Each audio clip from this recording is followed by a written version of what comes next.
I was trying to. I was connected, and I thought that it will start automatically. And anyway, sorry for the warning.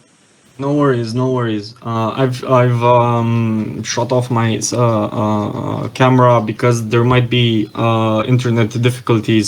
Um, so we have with us Vivian Papageorgiou. I hope I'm pronouncing that correctly. Very close. Very close. Okay, it's good enough then, at least for the time being. And she's a Greek director, and she has submitted to us a most wonderful film called Hansel, which is obviously a horror story inspired by the fairy tale, the Grimm brothers fairy tale. Um, she is not new to filmmaking, actually. She has six short films, and she gathered with them numerous selections and prizes. And this is quite wonderful that a director with so many prizes, it's like dozens of them, I think, has submitted this movie to us. So I would like, before we start, to screen the movie, and we can watch it and then have a discussion based on the short. Is that okay with you, Vivian? Do I have to close the video also? I think you should because I think it's reducing the internet Yes. quality. So I would like to hear you better. Okay. Okay. Okay, excellent. So I will in a second start streaming the movie. Just bear with.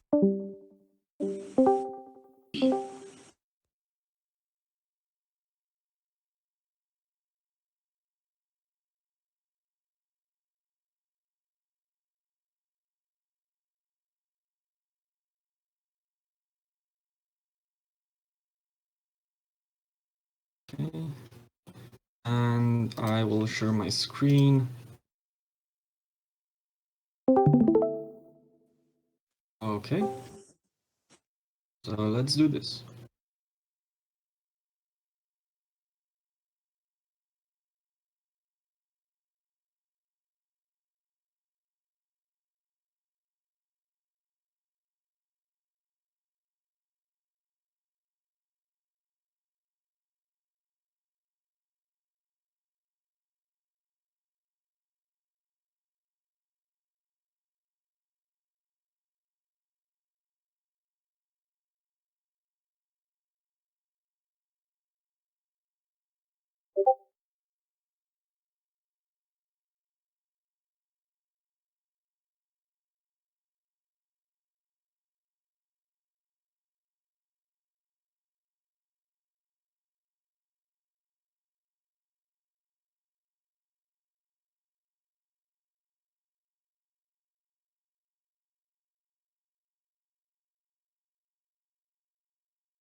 Okay, so we're back. Is everyone online?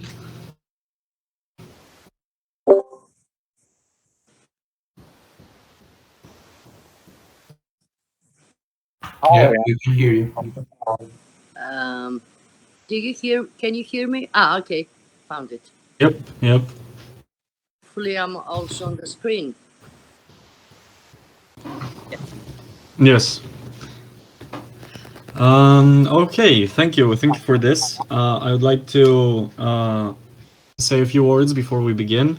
I do believe it's a hell of a movie, and I do believe it works on two layers, and that's what makes it so great. And I must confess, while watching this movie, I was eating candy, but I was just like stuffing my face with candy, and that's good. But before we start a conversation about the interpretations of Hansel, I would like to ask you, Vivian, if you could tell us a bit about yourself and then tell us a bit about this movie from your perspective. I don't know what to tell you about myself. I think you've said most of it. I mean, I've done 6 films so far. This is my fifth, and I have a documentary, experimental. Now I have an animation, and I have 3 fictions that they're all a bit horror films. I'm very much into horror, and also my PhD is on horror films. So I'm very much into horror. So with this film, to be honest, it almost killed. Uh, it really sent me, you know, almost one step before it kills me. I was trying to make it.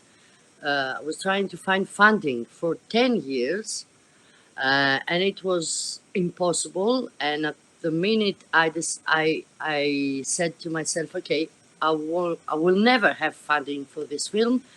I'll do it myself. I knew that I that would be impossible, but anyway, I decided that I will do it anyway. And at that point, the Greek Film Center decided to give me funding.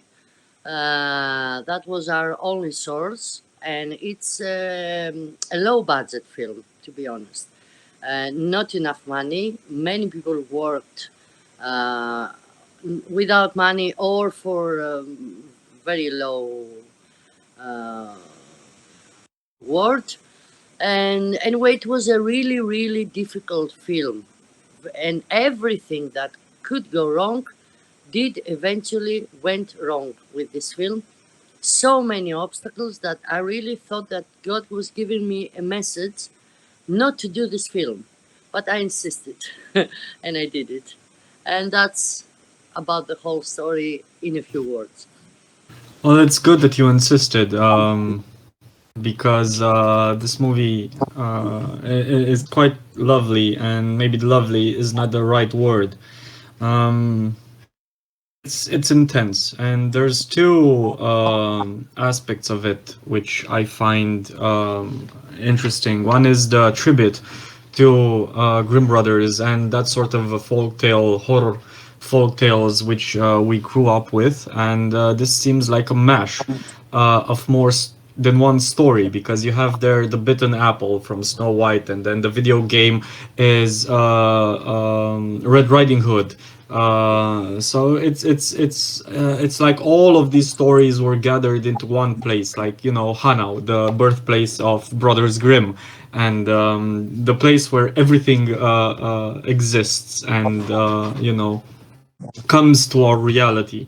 And I would like to ask you, but why do you think, why did you choose Hansel or the Brothers Grimm as a starting point for your story?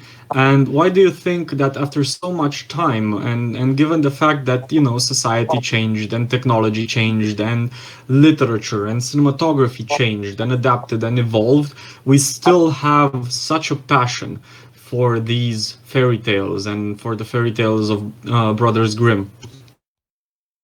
Uh, First of all, I've chosen this fairy tale because I found that this is one of the most splatter fairy tales ever created. Because I found the idea of baking a child terrifying, and I use that as an allegory, of course, in my film. That's why I changed the characters a bit. I'm not sure about how to answer this question about the fairy tales, but I think that's why they're classic, because they tell things that go through times. They're never out of fashion. What the fairy tales have to tell us, and I think that's why I insisted so much in making this film, because I had some other scripts in my mind that on the way I left them behind, but this particular screen insisted in my mind, so I thought that there's something in it that I need to say. Um, so that's how I. You are totally right for on how, you know, stories which were written long before we were born still speak to us, maybe in the same way or maybe in a different way as the movie clearly intends. I do believe that Greece, as a culture and as a nation, is sort of used to you know, upholding and promoting old stories, because we have, you know, the mythical stories of Olympus, which are famous throughout the world, and people still read them and cherish them with the same passion they did, well, since they were told. And but it's not only about this, is it? The movie is more than just retelling of an old tale. And as far as I can see it, it's about abuse. Um, it's about That's um, the film. it's about an abusive father, and you know, the horrors the mother and the child have to go through, and the way she tries to protect him. I would like to ask, if my interpretation is correct, why did you choose to tell this story? You're absolutely to the point. That is the point of my film, child abuse into the family. That's why I put all those um, little toys and the video game in the end of the film at the child's bedroom. Well, I wanted to say this story because we hear a lot of these stories that, well, in Greece, they have to make it to the court to be on the front line. But a lot of us, we know that a lot of children have been abused into their families. And while I was actually talking for this film, some of even people from my crew told me that they had a sort of abuse when they were children, and unfortunately, it happens. And I wanted to say this story in a different way. I didn't want to make a film talking straight for this matter. I wanted to say it through a fairy tale and give a different interpretation of the classical tale in my own way.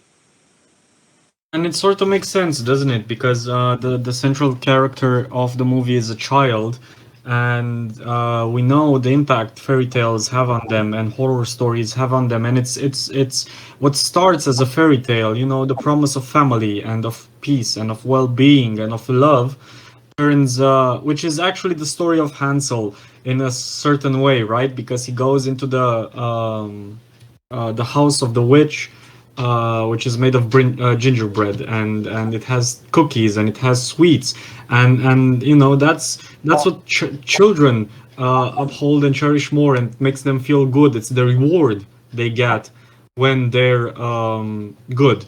But this unfortunately turns on itself and becomes exactly what every abusive household turns into, which is a horror story. And additionally, that's why I put the video game to connect the past with now, because a lot of small children now may not be attracted by so much of a candy cake, but of a video game or a gadget, something. And I wanted a video game in the film to connect, to make the connection between past and now, and the and that's why we made this video game especially, of course, for the film. Um, You know, and that's quite excellent. It's again attention to details, and that's an extraordinary thing, right? Because if you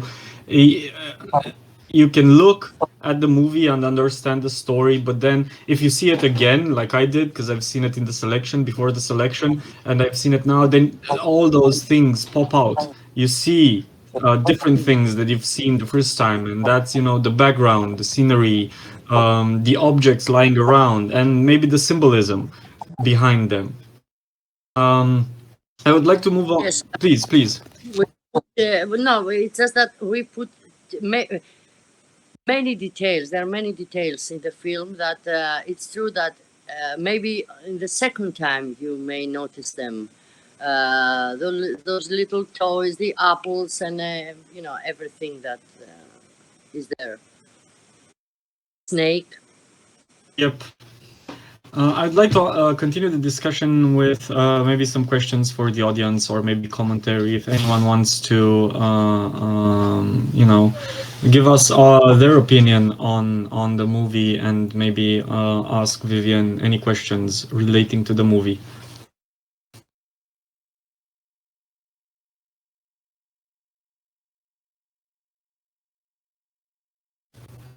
I think Alexandro Manu wants to, but his camera is you're trying to connect to video, but it doesn't seem to work. Hi, but you can hear me, I guess. Yep. See you Yeah, also. it's kind of you kind of killed it, you know. You said almost everything that is relevant, and sort of a lot of things that I had to say. You said them first, but I don't know. So yeah, it's a great short movie. I really enjoyed it, and yeah, it's just the right amount of deep suggestion, so that the viewer knows at some point that there's actually something underlying the fairy tale sort of environment, and with the horror touch. But when you start to feel the first real big clue is when you see the father figure. It should have been a witch, but why isn't it a witch? Why is it an evil wizard? Oh yeah, now you start getting it, because the mother's alone, and the mother says, "Don't go there," and the forest is actually that dark place where the child is getting abused, and then you kind of see how the metaphor goes on. So yeah, I think without actually talking to Cristi about it before, we both came to the same conclusion about what this movie is trying to tell us, and which means that it's actually very clear behind its screen of fairy tale glory. It actually does convey the same feelings, and it does it in a subtle way. It does it, I think the best part of it is the expressions, the facial expressions of the child, the mother, the father, or male figure. They all have very telling expressions. What I loved most about it was how it transitioned from the room, the house in which like you actually saw all the games and the toys and that, to the house where the mother enters and is just abandoned and derelict, and it's ruinous. It has nothing in it. And it's sort of, and I asked Christy, do you remember Stranger Things used to do that, if you remember, with the upside down world? Vivian, remember? Yeah, of course I watched every all of it, and I was making the film while Stranger Things was on, and I thought that, oh my God, they will tell me that I copied the idea of the two parallel worlds, but that's not the case. I mean, the story was written long before that. But yes, I thought about it also. I'm sorry, I didn't mean. In my defense or in your defense, it's been done long before that. Don't worry. It's few people know, but this is actually a device in cinematography, and it's been used before. But of course, Stranger Things is so popular, and everybody's gonna say, "Aha!" But no, but No, I know. But the film is finished long before that. yeah, and also it's different. You see, you employ the same cinematography device, but in Stranger Things, it's not an allegory. It's not a metaphor. It's actually what is happening. It's real, and Yes, people have a hard time grasping the fact that what they're experiencing is actually a parallel reality, but it's just as real as this one. Whereas here, it's even more creepy because at a certain point you realize, and I especially liked when the child is in bed and the mother is holding and gently placing her palm on his forehead, and then you start getting the feeling that, oh my God, the child is having a fevered dream. It's like a nightmare. But it's not just, because this is one of the most overused and badly used devices in cinematography. Oh, it was just a dream, but it's not that. You've perfectly went beyond that, because it's not just a dream. The dream is actually inspired by real events, real trauma that create these images. This is my interpretation, of course. When the child is fevered and he mixes in his mind the abuse and trauma that he had from part of the family with the story, the fairy tales that his mother has been reading to him, and they blend in a very nice way. Is it? Am I close to what you're trying to do? you're right there. I mean, the film is not about a dream. It's what you said. The boy is mixing what is happening to him and with the fairy tale, makes a mix of all that, and he creates a whole new world. And that's why I put this scene in the end, so that I wanted a double twist. Let's say I wanted the first thing that the viewer would have in mind, oh, it's a dream. Oh, yes, again, it was a dream. So that's the explanation of the film. And then the camera moves on and we enter again into the wizard's, this magic house. And so you see that this was not a dream. They are both imprisoned in this house and they cannot escape. That's the that is the point to the end. Yes, and it was well transmitted, and it reached us. So it means you have achieved what you set out to do by means of suggestion, and not, as they say, not telling but showing. No, and for that you deserve every possible congratulation, because it is really a creepy movie, and these days in horror it's all about jump scares and I don't know, creepy masks and all of those CGI things that scare you, and less attention is paid to such details as relationships and deep psychological factors that drive a mind to see images. So I think you've done more in 15 minutes than most schlocky horror movie directors do in feature-length films in Hollywood today. And it's a breath of fresh air from all that schlockiness that Cristi and I have often criticized for being less horror-y and more like stereotypical, and you expect horror things to happen, and when you expect them, they're not horror anymore. They're just... So yeah, what was it hard to direct the child? How is it to work with a child actor? Because every director complains that working with child actors is hard. Well, first of all, we had a huge problem with that, because at first there was another child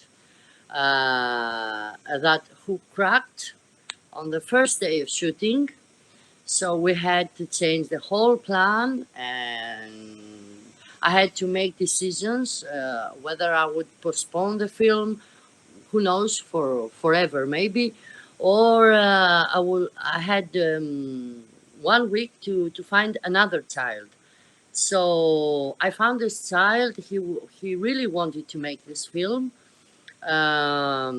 He had played before in a TV series, so he was accustomed with the camera. But the problem was that he was exaggerating in his expressions and his acting, so I had to lower him down a lot.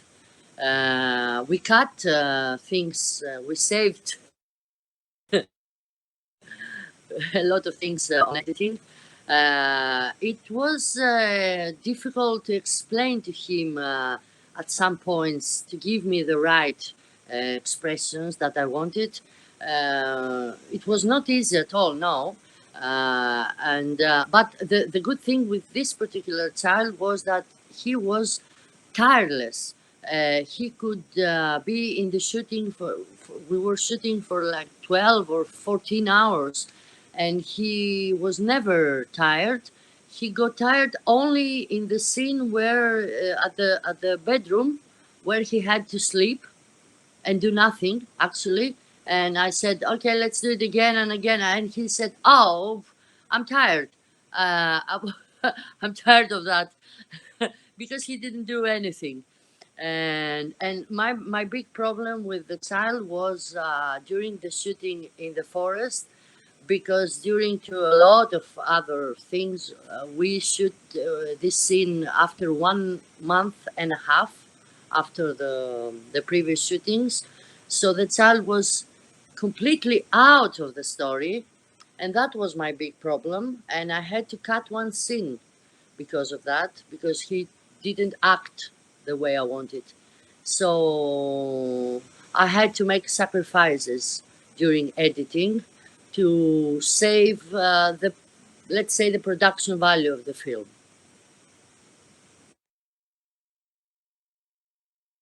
Yes, there's a saying in theater, and I guess it goes into movie making as well.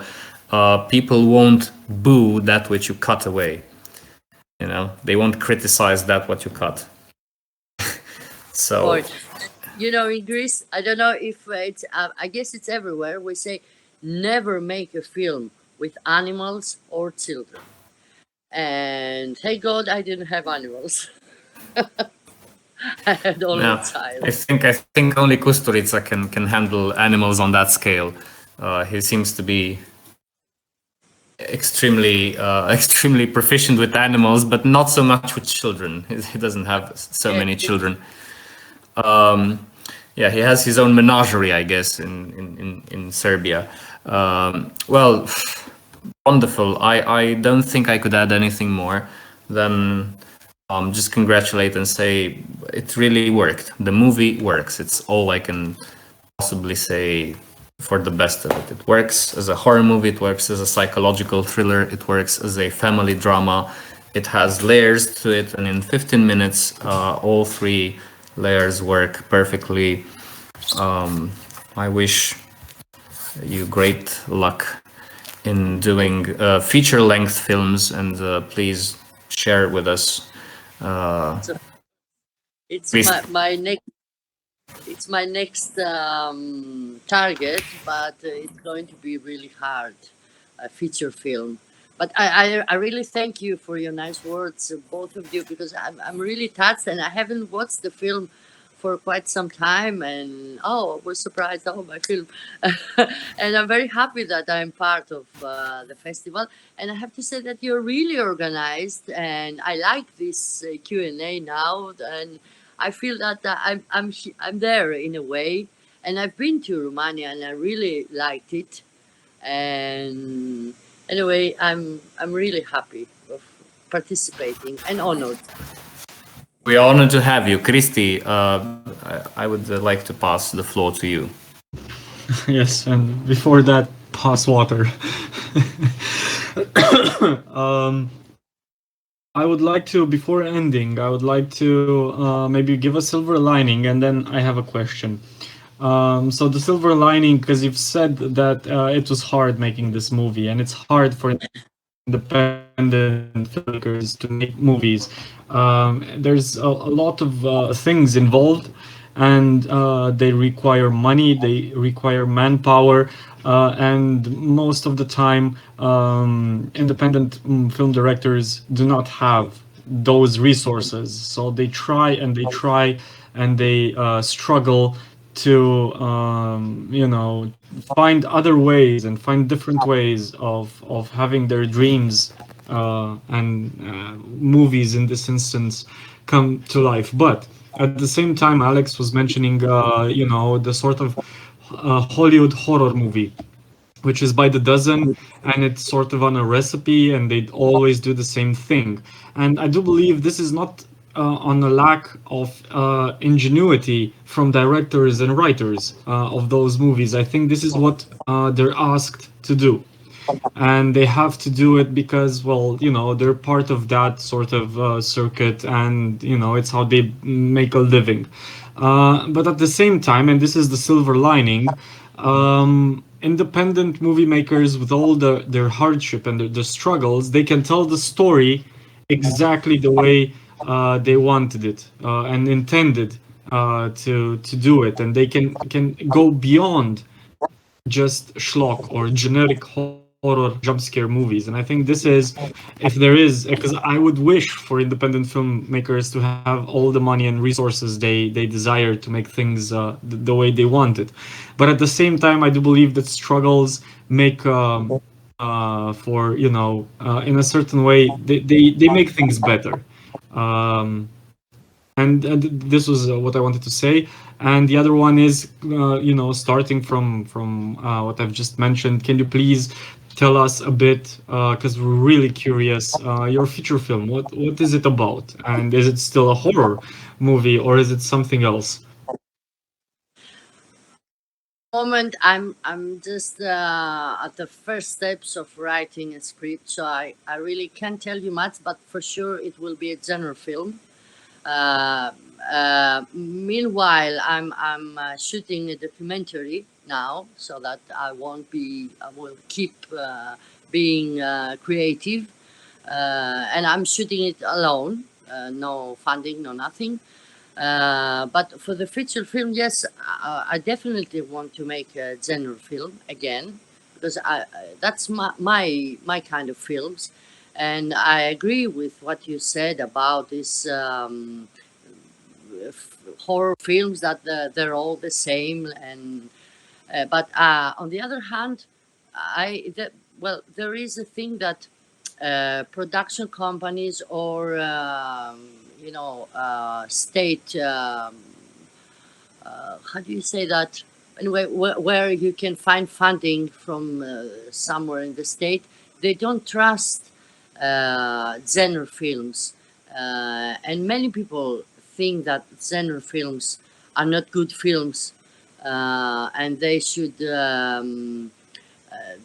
they don't give the filmmakers the chance to make films like that. But on the other hand, now I've watched lately some films like Midsummer, who was a great horror film without being really horror, or this how this is film called, Silent something, with where you're not supposed to talk. I can't remember the title now. Yes, Anyway, yes, I know the one you mean. Yes. yeah, a great film without really being horror. So this is the kind of film I want to make. And maybe I will give you, I'm not sure yet, but I will give you just a short clue. There may be, there will maybe be Dracula, but not in the way that we know Dracula, vampires. Maybe.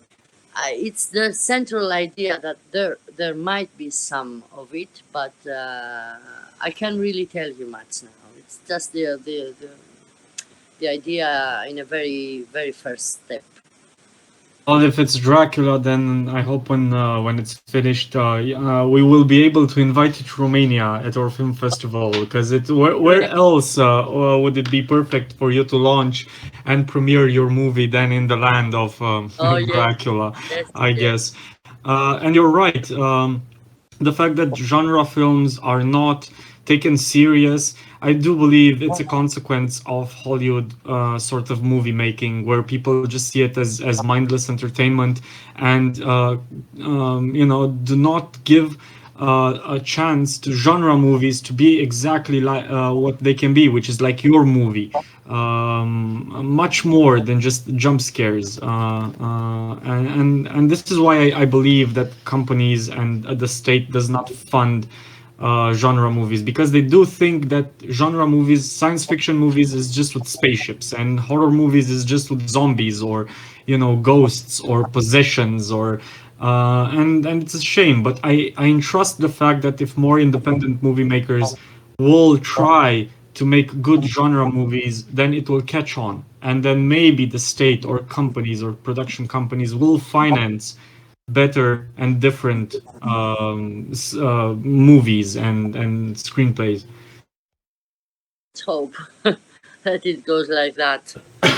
All right, then. Sorry, I have just wanted to, because we've been very bad with very very critical of horror genre, and since Vivian is an expert on horror movies, because she mentioned she did her PhD thesis on horror movies, I'd like to ask her if and what she thinks of Roger Eggers' movie The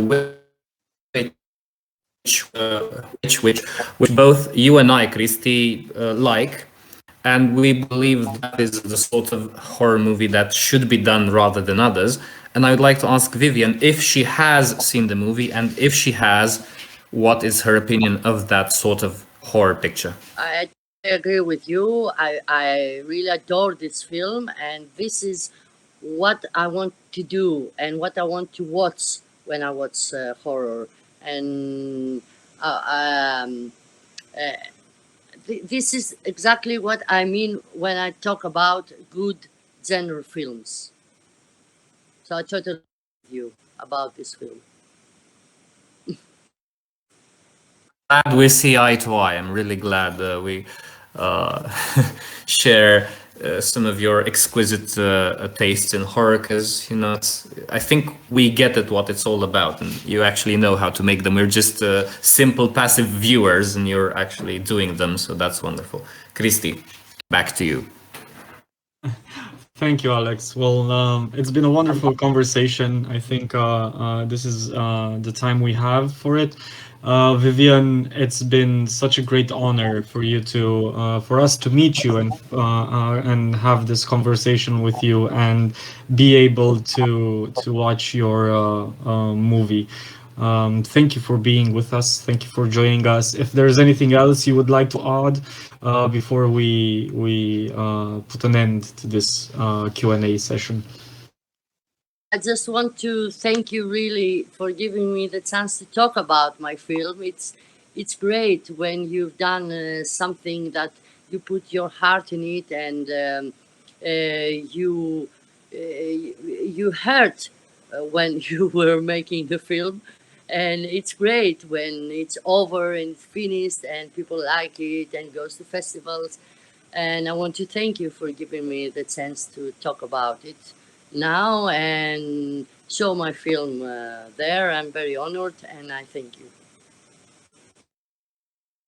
And thank you. Okay, everyone.